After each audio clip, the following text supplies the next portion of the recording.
Hello and thanks for joining us on WGNO News at 11. I'm Amy Russo. This morning we are hearing from locals who are feeling the effects of Operation Catahoula Crunch.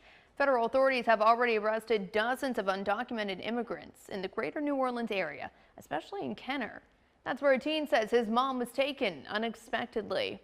There was apparently only one agent, and then around 10 to 15 minutes later, a bunch of agents eventually swarmed around the car, and you know, it ended up like that, and you know, the shattered glass is still in there.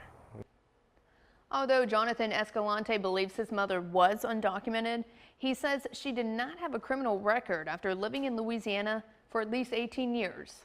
That contradicts the Department of Homeland Security's goal of arresting the worst of the worst criminal undocumented immigrants. Jonathan says he's now left wondering how he will take care of himself and his little sister. Now that she's not here, not only do I have to figure out how I'm going to be able to, you know, pay rent, pay that car window, and even start paying the car off, I got to figure out how to pay like the electric bill and the water bill, because everything's in her name. Jonathan says although he is not ready to take care of all of those responsibilities, he says he's willing to step up and take them on since his mother can't.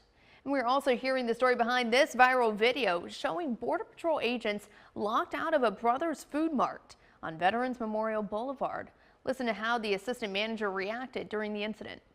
We're learning state and federal authorities are tracking protests and online posts as Operation Catahoula Crunch continues this week.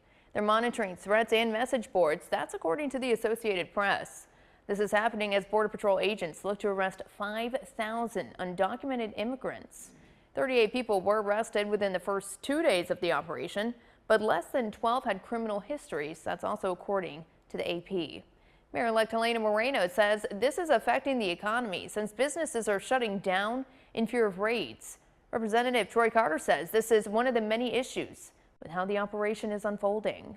An immigration judge has ordered officials to release a Brazilian woman with ties to White House press secretary Caroline Leavitt. She's the mother of Leavitt's nephew. Authorities were keeping her at a facility right here in Louisiana after they arrested her in Massachusetts last month. The woman is being released on a $1,500 bond after her attorney argued she was not a danger or flight risk, and the government waived an appeal. In this morning's crime report, a former Hahnville High School faculty member has been arrested, accused of indecent behavior with a juvenile. The St. Charles Parish Sheriff's Office has arrested Devin Candies after the school system received a tip about an allegedly inappropriate social media chat between Candies and two students. Candies left Hahnville High School in July. Welcome back. You still have time to nominate a woman you believe inspires others and strives to serve her community. Remarkable Women nominations close tomorrow. That's December the 19th. For now, we take a look back at our 2025 Remarkable Woman winner for the New Orleans area, Karen Alexander. Every morning, Karen Alexander starts her day just like you or me. Upon first glance, you may not notice she's a bit different, but it's that difference that she's turned into strength. When I was 3 years old, my mom was a stay-at-home mom, and she was washing clothes. And I went to help wash the clothes, and my hands got stuck in a wringer-type washing machine, and my hands had to be amputated. A harrowing accident changing the trajectory of her life. But if you ask Karen, it's been changed in a positive way. I've enjoyed my journey in life, learning how to adjust who I am and adjust how I present myself to others so that I can help others to adjust how they view and value other people that's outside of what they may consider to be their norm. What can't she do? That's really the question. Karen's been dubbed the world's first canologist, and it's really easy to see why. She types, writes, even puts together puzzles. This one is going to be very challenging because, as you see, it has a lot of the same colors. I wouldn't even know how to put this together. It's going to take me a while to put it together. Using a can-do attitude, Karen spent 36 years working for the federal government, but her passion is behind the microphone. That's where she spent nearly 2 decades, thriving as a motivational speaker, sharing her story, listening to yours, and offering advice. I would have standing room only. The last time I had a in-person speaking engagement right before COVID, they shut down my engagement. They said, the police chief is about to come in here. You're over capacity for the room. Room's capacity was 500 people. Now all of my classes are virtual and the audience is even larger. As if she wasn't busy enough helping thousands of other people each year manage their mindset, Karen has also written 2 books about overcoming obstacles in life and is currently working on a series of books on how to build up faith and trust within yourself. A lot of people would ask me, how do you do what you do? And why do you do what you do? And you should have the mindset of believing that you have the capabilities, or it is possible to achieve whatever that goal or dream is. But what you have to do is expand yourself. Karen's remarkable life is what makes her New Orleans' most remarkable woman for 2025. Oh my gosh, someone actually thinks that I am a remarkable woman. So if I was to die today, I am pleased that I left a mark on this earth, and someone is grateful that I was here to help them. At WGNO, Patrick Thomas starts every day in the newsroom dark and early at 4. At WGNO, Patrick Thomas starts every day in the newsroom dark and early at 4 a.m. Then he gets to business, spending hours in his office and in the field. Patrick is in charge of the entire photography fleet at the news station. He's the chief photographer, a position he takes great honor in.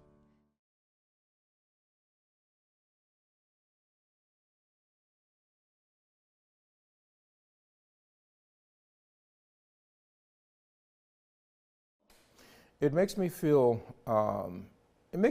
good. I mean, it doesn't change the fact that, you know, I love my job. But before WGNO and before becoming a photographer, Patrick had a very different life. Growing up in Lafayette, he was heavily involved in church. Prior to graduating from Holy Rosary Institute, he met someone that would change his life. I remember a recruiter coming to the class, to the school, and talking about in the Army. In 1978, Patrick enlisted in the Army. Basic training was over 700 miles away in Fort Gordon, Georgia. First day in the Army, the drill sergeant gets on the bus and basically at the top of his lungs is yelling. And I think right then and there, it was kind of like, oh my God, what did I do? Once off the bus, it was a fast-paced training environment preparing Patrick for what was to come, an active duty tour in Germany. For 3 years, he served as a tactical wire operations specialist with the 2nd Battalion, 81st Field Artillery.